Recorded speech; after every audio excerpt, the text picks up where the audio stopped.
Là, c'est la génération Raffle maintenant. C'est plus la génération Camp. Camp, ça existe presque plus. Donc, ça a grossi le milieu de la sneakers. Et moi, ça me dérange un peu. C'est pas pour faire les anciens, mais voilà, nous, on était là. Moi, je me rappelle quand j'allais camper avec des mecs qui se reconnaîtront. Voilà, on faisait une liste, on était peut-être max 40. On passait des nuits sympas. Bon, on était fatigués quand on rentrait après le samedi à la maison, mais il y avait un truc. Là, maintenant, tu postes une photo sur Instagram, il y a 10 000 participants. Tu as la chance d'avoir une grande famille et beaucoup d'amis. Tu peux mettre 30 participants. Moi, ça me fatigue. Je ne vais pas cracher dans la soupe non plus parce que grâce au Raffle, il y a des paires que j'aurais pas pu avoir, que j'ai eu. Il y a des paires, j'en ai eu 6. Quand tu participes à toutes les raffles, tu en as 6. Bah, du coup, tu revends, ça te fait un bon billet et puis tes paires, elles sont gratuites. Voilà, il y a des avantages et des inconvénients. Je trouve en fait ce système-là, il a mis trop de monde dedans et on peut s'en prendre qu'à nous-mêmes parce qu'on a mis des sales ambiances sur les camps, il y a eu des embrouilles, il y a eu des mecs voilà, pour qui c'était un business, c'était un gagne-pain. Il a mis une personne dedans, 2 personnes dedans. Ces 2 personnes-là, au départ, ils travaillaient un peu ensemble. Et au final, il a vu qu'il pouvait faire plus de bif en recrutant des petits soldats. Et après, bim, les petits soldats, pareil, ils ont compris qu'eux-mêmes, l'autre, il me donnait 50 balles, mais en vrai, il lui grattait 200 sur moi. Et du coup, bah voilà, ça a pris de l'ampleur et après, c'est la merde. Maintenant, c'est la merde. Je reste dedans parce que vraiment, je kiffe. J'arrive presque pas à m'empêcher. Mais il y a des fois, ouais, j'aimerais bien prendre un peu de recul et voilà, lâcher un peu du lest là-dessus, mais c'est compliqué, on va dire. Donc Joya, j'ai 33 ans depuis quelques jours. Je travaille chez Orange, je suis formateur et voilà. Downtime on the other side.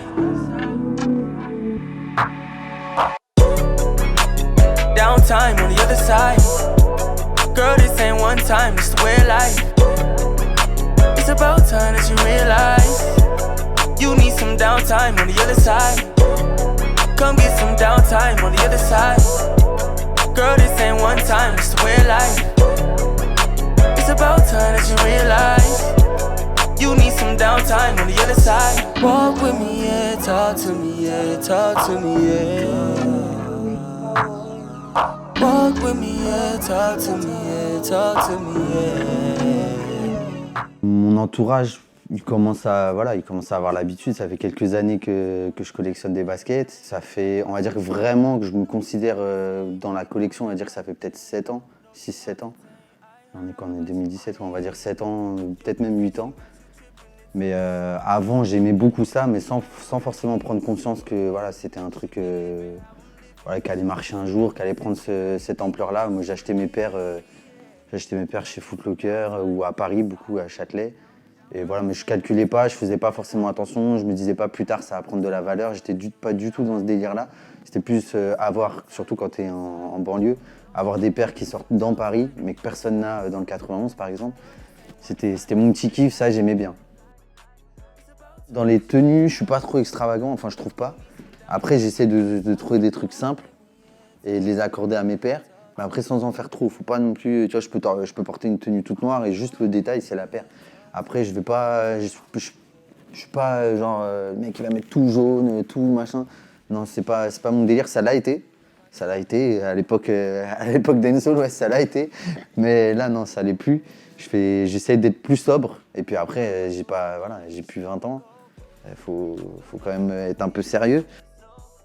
Et c'est plus un kiff que j'avais quand j'allais chez Foot Locker ou autre, ou même sur Paris. Après, je me rappelle plus forcément des noms des boutiques, mais je sais que je kiffais l'univers plus hip-hop R&B à l'époque, et c'était plus genre les clips vraiment qui me poussaient en fait à m'habiller de telle ou telle manière. Genre, je sais pas, il y avait Jagged Edge.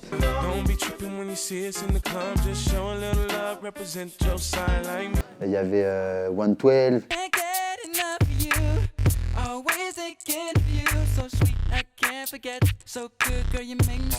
Il y avait des groupes comme ça, leurs tenues, il y avait. Je kiffais de ouf. Et voilà, c'était des mecs, ils avaient des flows, ils allaient grave loin. Et moi, je me permettais à ces âges-là, j'avais pas peur. À cet âge-là, j'avais pas peur, j'allais grave loin. Et je pense que c'est plus ça qui m'a mis, plus l'univers de la musique afro-américain qui m'a mis là-dedans. Tu vois, déjà tout jeune, c'était un truc que j'aimais bien. Bah là, je porte les t-shirts, par exemple, Nas. C'est mon premier. J'ai kiffé quand il est sorti parce que c'est mon premier album cassette à l'époque. J'avais payé 69 francs. Donc pour ceux qui, tu vois, pour les petits là qui ont connu que les euros, j'avais 69 francs. Et qui, tu vois, je m'imaginais pas, genre 16 ans après, porter un t-shirt avec sa tête dessus. Mais c'est un truc qui m'avait marqué à l'époque. Et ouais, je pense que c'est comme ça que. C'est plus comme ça. C'est plus, pas copier, mais m'inspirer un peu des trucs américains. Et voilà, c'était carrément mon délire. Et c'était, je pense au moins pendant 4-5 ans, c'était comme ça en France. Forget what they say, they know how the game go. Je suis pas un fervent supporter du resell parce que j'ai plus payé au resell que vendu au resell. On fait avec, ça existe et voilà, on fait avec ça et voilà, moi je le fais avec et puis c'est tout, je me prends pas la tête. J'ai fait partie des deux côtés. Moi j'ai campé, quand j'arrivais à avoir 5-6 paires, évidemment, si j'arrive à avoir 5-6 paires, je garde ma paire pour moi, ça me fait des paires gratuites, ça me fait des paires que je peux acheter, d'autres paires que je peux acheter pour mon fils, pour moi, pour me faire kiffer. Après, maintenant, il y en a qui le voient comme un produit et franchement, je t'assure, j'aimerais être comme eux. Je préférerais être comme eux, comme certains. Moi, on a eu des longues nuits de discussion et il y a plein de mecs pour qui, je pense à 2-3 personnes là, des mecs pour eux, c'est juste un produit. Ils le prennent à 150 €, ils le vendent à 300 et ils voient juste ça comme un bénéfice et c'est tout. Maintenant, toutes les paires, tu peux les avoir quasiment sur Internet. Si tu peux pas les avoir sur Internet, c'est à cause du resell. Tu vois, les magasins, ils te le disent. Ils te le disent genre, comment dire, in store first. En gros, dans le magasin en premier. Si comment dire, dans le magasin, il n'y avait pas les resellers qui étaient venus se servir, derrière, ils mettraient sur Internet et le mec qui est dans le Limousin, il peut l'acheter. Clairement, sans le resell, je pense que voilà, il y a beaucoup plus de monde qui arrivera à avoir leur paire que grâce au resell. Après, voilà, moi j'en ai eu. Voilà, je suis des deux côtés de la barrière, donc voilà.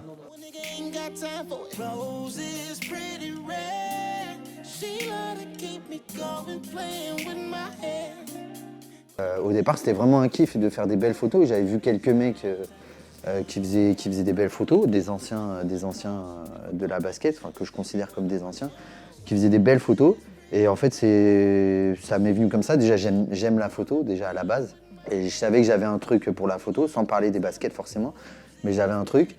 Et du coup, j'ai investi au départ sur un petit appareil. Et puis après, tu vois, tu te prends un peu au jeu, puis t'investis un peu plus. Je pense que c'est un peu comme vous. Tu vois, au départ, t'avais peut-être juste un appareil. Là, aujourd'hui, il y en a trois devant moi. Donc voilà, tu prends au jeu, tu vois que ça marche. Et ben après, tu peux investir un peu plus. Et voilà. Et c'est vrai que j'avais fait une photo qui avait été repostée par Air Max Always. Et c'est un mec maintenant avec qui j'ai très bon rapport. Et du coup, ça a buzzé. J'avais fait avec la Tour Eiffel. Et ça se faisait assez peu à la Tour Eiffel. Et du coup, j'avais été reposté. Et là, ça a décollé. En un mois, j'avais dû prendre 1000 abonnés. Moi, au départ, j'étais genre à 300. Et genre, je passais à 1000. Et je me rappelle, je passe une petite dédicace à ma collègue Maureen.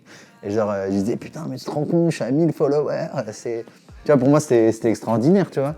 Genre, je suis juste un mec qui fait des photos de ses baskets, c'est tout, tu vois. Et j'avais pas en plus, à cette époque-là, j'avais pas des exclus. Il n'y a pas genre des modèles vraiment exclusifs, voilà, que les gens s'arrachent, tu vois. C'était vraiment la photo, en gros, qui faisait la différence. Et du coup, voilà, ça a pris comme ça. Et après, je me suis pris au jeu. Après, j'ai connu un peu plus de personnes. Puis j'ai pris aussi beaucoup de gens en photo. Je prenais un peu tout le milieu, entre guillemets, parisien et toulousain en photo. Et du coup, je me suis aussi fait un peu connaître comme ça, parce que du coup, ils postaient la photo, ils mettaient crédit Joya Paris. Et du coup, voilà, ça a pris comme ça. Et du coup, les marques, après, voilà, sont venues à moi. Déjà, à la base, même sans parler de basket, la photo, c'est un kiff. Moi, j'adore la photo. Après, sans être expert, c'est plus au feeling. Tu vois, je vais pas te sortir des termes techniques, machin, ceci, cela. Mais c'est un kiff. Voilà, je kiffe faire de la photo. J'ai mon appareil quasiment tout le temps. Donc après, je fais d'autres photos aussi que la basket. Et voilà, c'était déjà un kiff. Donc c'est deux choses en fait qui se sont réunies. Et j'ai vu qu'on pouvait faire un truc. Donc voilà, tu vois, jusqu'à aller faire un tatouage sur la cheville pour tu vois, que ce soit vraiment reconnaissable. Donc,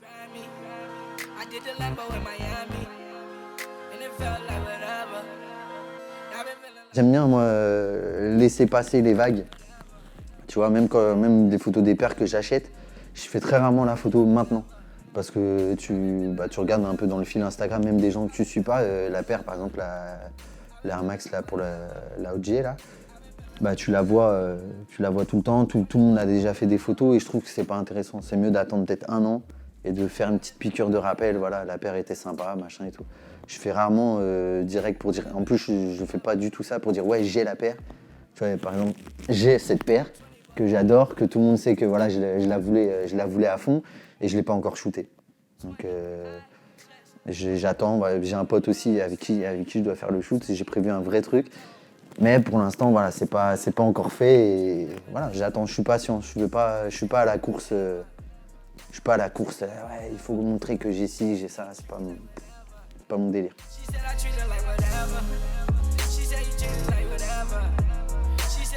Alors j'ai quelques contacts du coup avec des marques et des enseignes, donc notamment Diadora, j'ai eu Lacoste via d'autres aussi influenceurs. Alors par contre, je ne me considère pas du tout comme un influenceur, mais alors pas du tout. J'ai quelques paires en dotation. Après je peux choisir. On nous envoie un fichier et en gros on peut choisir voilà, parmi comment dire, des références parce qu'on n'a pas toujours les visuels, donc des fois c'est un peu un coup de poker. Tu te dis est-ce que j'ai bien choisi voilà, le bon modèle. Là par exemple la dernière en question c'était une NMD, c'était la Japan, c'est la toute noire, donc voilà, c'était top. J'ai trouvé vraiment ça pas mal comme paire. Après il y a des paires que j'ai refusées parce que ça collait pas en fait à mon univers. Et il y a des paires où on te pousse un peu plus à les prendre, tu vois, parce que le packaging est sympa et tout. Mais après, moi, j'ai envie de rester vraiment avec les paires qui me parlent, en fait. Si la paire, vraiment, elle me parle pas du tout, franchement, en général, je la prends pas. Et après, je le vois plus comme un service. Tu vois, genre, je rends service, entre guillemets, à la marque. Et elle me le rend bien aussi. Et puis, quand la paire, vraiment, j'accroche pas derrière, tu peux la revendre aussi. Ça te fait un petit billet et puis voilà, tu te rachètes d'autres paires. Du coup, la contrepartie pour ça, bah voilà, c'est poster une photo, essayer de faire un beau truc aussi. Tu vas pas juste poster la photo pour dire j'ai posté une photo. J'essaie de respecter les gens qui me suivent. Par exemple, on m'a proposé une fois une paire de Superstar. J'aime bien le modèle, hein, mais la couleur, c'était pas possible. Et je l'aurais posté, les gens ils seraient dit voilà, c'est une dotation, c'est pour ça qu'il le met. Et moi, c'est pas du tout. Même s'ils savent, évidemment, dès que je mentionne Foot Locker, ils le savent. Mais j'ai envie que ce soit des paires que vraiment j'apprécie.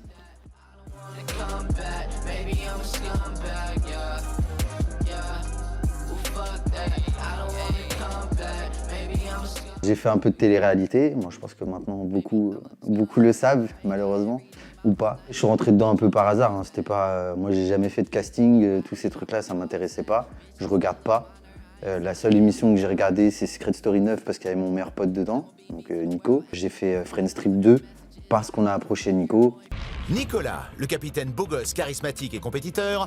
Mallory, loyale et super sportive. Et Joya, discret mais avec une mentalité de winner. Et en gros, le délire, si tu pars avec tes deux meilleurs amis, donc un mec de télé-réalité part avec ses deux meilleurs amis, m'a proposé de faire ça. On va dire qu'il y avait un billet sympa à gagner. Je me suis dit, bon, vu que j'y vais avec mon pote, j'y vais. Enfin, mes potes d'ailleurs, Mallory et Nico. Je me suis dit, j'y vais. Mais à la base, c'est vraiment pas mon univers. Sans dénigrer, hein, mais voilà, c'est pas mon délire. Et souvent, en fait, ce qui est bizarre pour mes proches, et notamment ma copine, ce qui lui fait bizarre, c'est que je déteste. En fait, elle regarde grave ces trucs-là. Et moi, je lui dis, tu vois, mais je supporte pas. Mais elle se fout de ma gueule parce que j'en ai fait un. C'est vrai que c'est bizarre, ça peut paraître curieux, mais le faire et le regarder, je trouve que c'est pas pareil. Bah après la sneakers, ouais, dans la télé-réalité, énormément de fake. Mais je commence à voir que, parce que bon, on suit un peu sur les réseaux quand même, et je commence à voir qu'il y a quand même pas mal de mecs qui commencent à s'intéresser au truc. Alors sans camper, sans se mettre, mais par exemple notamment les Yeezy, c'est quelque chose qui commence à parler vraiment à beaucoup de monde. Et je vois certains mecs avec des Yeezy aux pieds, donc des vrais. Alors je parle pour les Adidas parce que ça devient un peu plus facile d'en avoir si tu sors le billet. Avant, ouais, il y avait pas mal de fakes, notamment sur tout ce qui est Vuitton. J'ai vu des paires affreuses, c'était affreux. Mais pas avec moi, les mecs qui étaient avec moi, ça va, ils portaient pas trop, j'étais une curiosité pour eux. J'ai débarqué avec, je crois j'avais 11 ou 12 paires, ils étaient choqués. Moi j'arrivais, en plus on changeait de maison chaque semaine, donc je repartais avec mes 12 paires, clac, je les classais, et pour eux j'étais un ovni, quoi. Moi je pourrais jamais porter de fake, j'ai jamais porté de fake. J'ai pas toujours eu de l'argent. Avant je pouvais pas, je m'achetais une paire dans l'année et encore. Je crois, ma meilleure paire que j'avais eue au collège, c'était peut-être une Cortez, tu vois. Donc, mais j'avais kiffé, hein, mais c'était peut-être une Cortez. Et franchement, je me vois pas acheter de fake, mais que ce soit en Vuitton, en Suprême, en quoi que ce soit. Si je peux pas me la payer, il y a bien des choses. Par exemple, la Louis Vuitton Suprême, là, il y avait plein de choses qui me plaisaient. Je pense qu'il y a du fake abordable, mais voilà, il y a des très beaux fakes. Hein. Et je connais des gens qui ont acheté du fake. Et franchement, tu vois la qualité du fake, c'est super bien fait. Mais c'est par conviction. Après, moi, ils font ce qu'ils veulent. Hein. Mais moi, fake, je me vois pas du tout acheter du fake, que ce soit en quoi que ce soit. Il y a des moyens d'avoir des choses pas trop chères. Tu vas dans les factories, il y a plein, même factories de luxe. À la Vallée Village, tu vas trouver des choses un peu moins chères. Tu attends les soldes, voilà.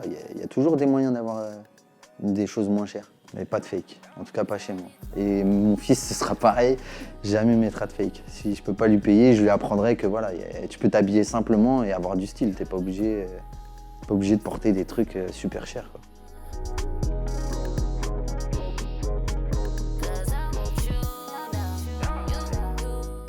On va commencer par celle-ci. Hein, on va taper direct. Voilà, bah ça c'est donc la Yeezy 2 de chez Nike. Bah c'est le modèle, voilà, c'est mon numéro 1, mais toutes catégories confondues. Pourquoi? Parce que bah déjà, bah, comme je l'ai dit depuis tout à l'heure, ça ressemble vraiment à mon univers un peu quinri et machin. Je suis pas un fan de Kanye West. Hein. J'aime bien quelques sons qu'il fait et tout, mais c'est pas le personnage et tout, il est un peu bizarre, mais il faut avouer que voilà, le gars est talentueux. Sur ses collabs, franchement, c'est très fort ce qu'il fait. Et voilà, c'était un modèle qui m'avait vraiment marqué à l'époque. J'avais pas réussi à l'avoir. Donc j'ai attendu, et j'ai attendu 5 ans. Donc j'ai attendu assez longtemps. Et c'est vrai que voilà, ça, je la regarde avec des étoiles dans les yeux. Quand je la sors à chaque fois, c'est un peu ma fierté. Et même je peux être tout seul et me faire un kiff. Et tu vois, la sortir de la boîte, c'est vraiment, voilà, c'est... Enfin, je sais pas, je trouve que cette paire, elle a un truc vraiment à part. Elle est vraiment à part. Et j'espère qu'un jour, elle ressortira. Je pense pas, mais j'espère qu'un jour, elle ressortira. Parce que je vais la garder très longtemps et je pense que bah, ça va s'effriter un jour. Hein. Donc si elle ressort, je me ferai un plaisir de la racheter, mais j'y crois pas vraiment. Et pour la petite histoire, je l'ai échangée avec une Yeezy Zebra qui cotait assez cher au moment de sa sortie, qui cote beaucoup moins maintenant. Et je remercie le gars parce qu'il m'a attendu 15 jours pour valider l'achat avec moi. C'était un daron, 40 ans, voilà, on a super bien parlé tous les deux. Et du coup, voilà, elle a un truc, ça c'est l'amour de ma vie, des sneakers. c'est vraiment mon truc, voilà, c'est tout, le colorway, enfin tout. J'adore la forme, j'adore tout chez cette paire. Après, bon, on va continuer sur Yeezy, puisque du coup, il y a eu du changement, donc c'est la Turtle. Ça a été un peu, pas une révolution, parce qu'il y en a beaucoup qui l'ont vanné, comme quoi elle ressemblait à la Roche Run, et il y a du vrai. Mais en termes de confort, bah, ça n'a rien à voir. En termes de colorway, je trouve que ça n'a rien à voir aussi. À l'époque, ça restait plutôt facile d'obtenir des Yeezy encore, en tout cas pour celle-ci. C'était pas encore trop la guerre, tu pouvais camper et avoir ta paire. J'avais réussi à en avoir plusieurs et malheureusement je les ai revendus. Et quand je vois la cote qu'elle a aujourd'hui, je me dis que j'aurais pas dû les vendre, j'aurais dû attendre un petit peu. Mais sur le moment, j'avais besoin un peu d'argent, donc je l'ai fait.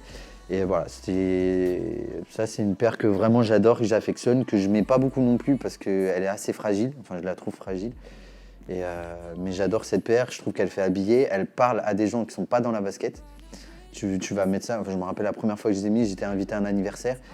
Et putain, on m'a dit oh, déchire tes baskets. Et ça parle vraiment à tout le monde, alors que voilà, même des gens qui sont pas dans la basket. Donc là, pour le coup, on peut dire que c'est vraiment une belle paire. Parce que est-ce qu'on trouve la paire belle parce qu'on l'a vue sur plein de gens, etc. Ou est-ce que vraiment on la trouve belle? Bah, moi, celle-ci, vraiment, je la trouve belle. Et le confort, franchement, pour moi, il est exceptionnel. J'ai jamais eu mal aux pieds là-dedans. Tu vois, je peux la porter des heures. J'ai pas mal aux pieds. Je sors en boîte avec la noire, la Black Pirate. Quand je sors et tout, franchement, il n'y a rien du tout. C'est assez facile à nettoyer. Bon, après, sur celle-ci, ça, c'était un peu ce qui était critiquable, en fait, au départ. Et bon, là, ils se sont améliorés sur les V2, on va dire, même si je préfère la silhouette de celle-ci. On va enchaîner par une vieillerie qui s'appelle comment? Donc celle-ci, c'est la Air Max One Curry. Et j'espère que vous ne mettrez pas le truc. Donc elle se décolle un petit peu, il faut que je la recolle. Pour moi, là, c'est la running par excellence, la Air Max One. Je trouve qu'elle peut faire grave habillée. Là, le colorway, c'est un colorway qui me parle. Là, pour le coup, on parlait de matching tout à l'heure. Je sais ce que je vais mettre avec comment dire, cette paire-là. J'ai 2 vestes spéciales Curry. Le shape, La bulle qui jaunit, voilà, c'est des petits trucs, c'est une vieillerie, mais c'est le genre de paire que, voilà, pour moi, il faut en avoir au moins une ou deux comme ça, avec le shape d'il y a presque 15 ans, 2003, donc c'est ça, ouais, 14 ans. Donc voilà, ça c'était un pote qui me l'a vendu, et pas cher en plus. Et franchement, voilà, j'adore cette paire. Après, voilà, il n'y a pas d'histoire particulière avec cette paire, mais c'est plus pour moi, c'est la running par excellence, et du coup, c'est une paire à part dans ma modeste collection. Donc c'est une New Balance 1500, la plus belle silhouette pour moi chez NB. Donc c'est une paire que j'ai chopée à une bonne connaissance au Sneaker Nest de Cologne. Franchement, je crois que la paire elle parle d'elle-même, hein. Il y a un travail de fou dessus. En plus, sachant que Colette ça va fermer, ça rajoutera un petit peu à l'histoire de la paire. Et franchement, c'est vrai que j'ai pas de paire de cette couleur-là, mais la couleur mauve comme ça, c'est une de mes couleurs préférées. Je sais pas, je dois avoir un côté féminin, parce que j'aime bien le rose. C'est vrai, j'adore les baskets roses et les baskets de cette couleur-là. Et je me souviens la première fois que je l'ai vue, parce qu'en 2006, je crois qu'elle est sortie en 2006, et j'avoue que j'étais pas encore dans la running et tout. Et la première fois que je l'ai vue, c'était au premier sneaker event. Au tout premier sneaker event, et j'avais grave accroché. Et pour moi, j'étais pas encore prêt à débourser des sommes folles dans ces paires-là. Et maintenant, je le suis un peu plus, je suis un peu plus fou qu'avant. Et du coup, voilà, j'adore la silhouette, j'adore le colorway, le patent. Enfin, il y a tout. Et ça, c'est aussi une paire que je vais mettre 3 fois dans l'année. Et encore. Parce que même quand je vais dans un sneaker nest ou dans un event, voilà, même là, j'hésite quelle paire je vais mettre, etc. Bon, je pense qu'on est tous à peu près comme ça. Voilà, mais ça, c'est une paire à part. Je crois qu'il y en a 96 mondes.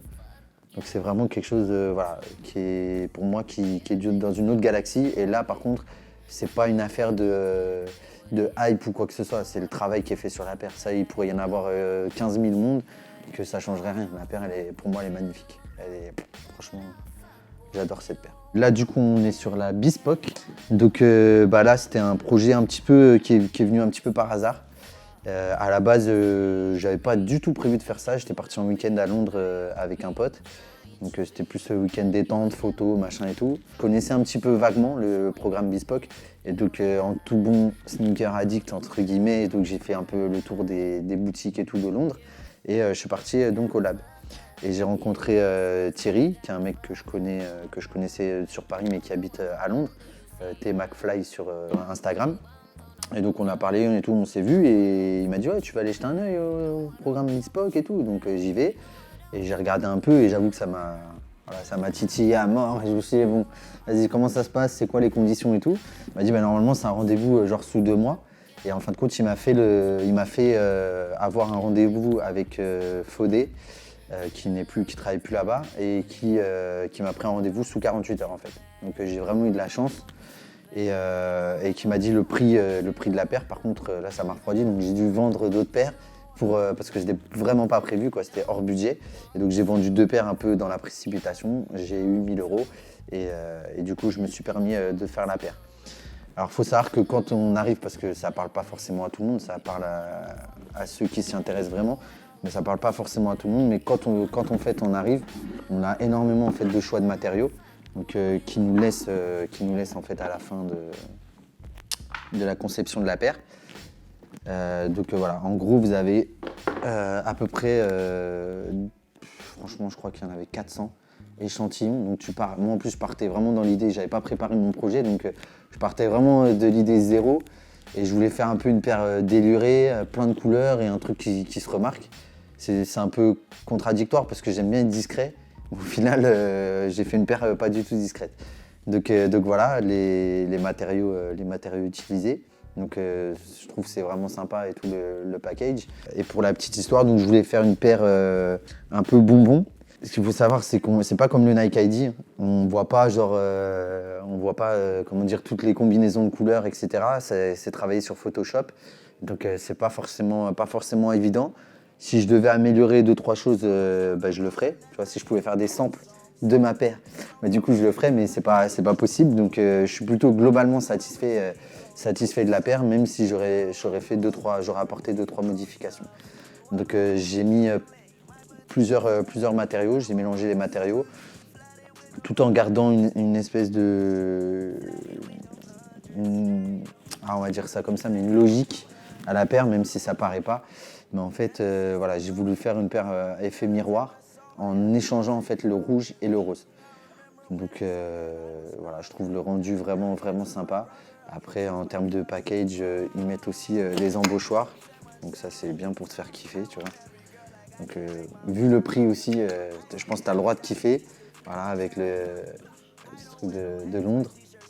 C'est bon? Le petit truc de Londres. Donc voilà, c'est un méga kiff. Et je me suis pas promis, mais je me suis dit que j'allais essayer d'en faire une par an.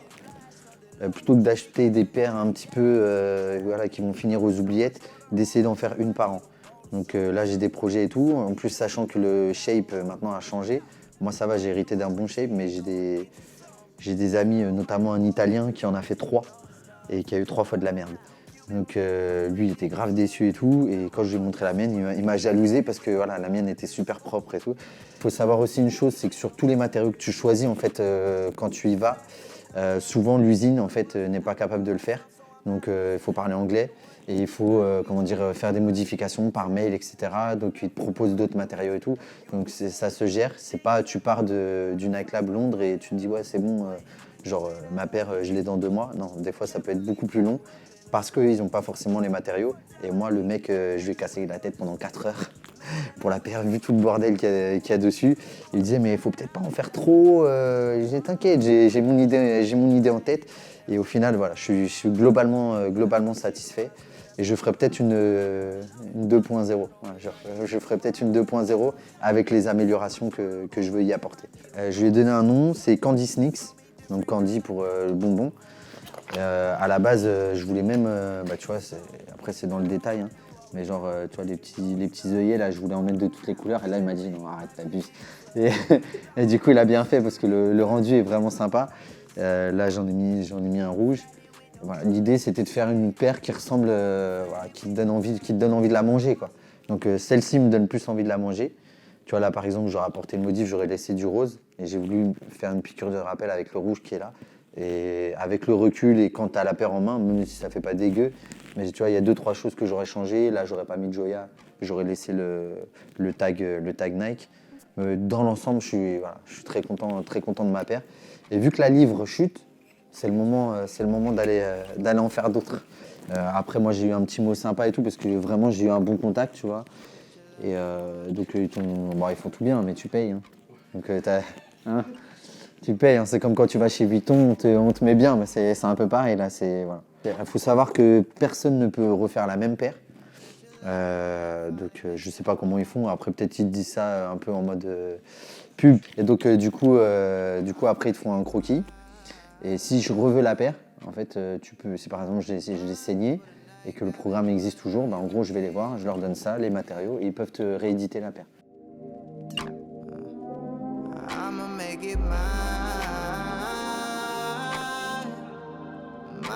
Les réseaux, ça c'est important pour booster un petit peu.